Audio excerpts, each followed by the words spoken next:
Elisabeth Guettel. Bonjour Elisabeth, à moins de 2 semaines du vote de ces élections décisives pour le pays, la pression monte.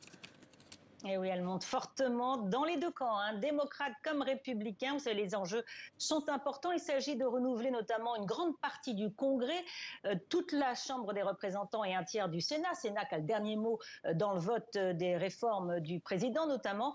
Eh bien, actuellement, les démocrates ont une courte majorité dans les deux chambres. Ils vont tenter de la conserver, mais c'est difficile. Ils sont sur la défensive, titre même le Washington Post aujourd'hui.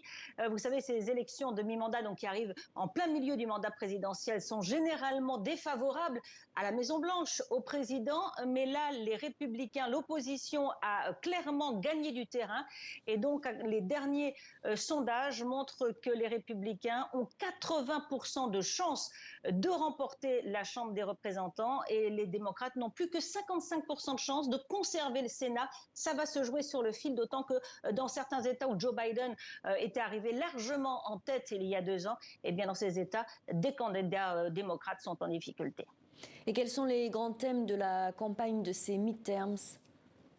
Alors pendant plusieurs mois, jusqu'à la fin de l'été, c'était l'avortement. Vous savez, après la décision de la Cour suprême de laisser chacun des 50 États décider de maintenir ou non ce droit à l'avortement, Joe Biden avait vraiment axé sa campagne dessus. Mais les démocrates sont en train de s'apercevoir que ce n'est pas finalement la priorité des Américains. Il y a 2 priorités. L'inflation, elle est à plus de 8% encore aux États-Unis. Et la sécurité, la criminalité est en hausse dans toutes les grandes villes, notamment ici à New York et à San Francisco. Donc, il y a un changement de stratégie. On change de thème à moins de 2 semaines même du scrutin, le 8 novembre, vous l'avez rappelé. Et là, va y avoir vraiment une course effrénée pour essayer de convaincre tous ces Américains, tous ces électeurs qui hésitent ou qui ne sont pas convaincus par le programme des démocrates. Merci Elisabeth Guettel depuis New York.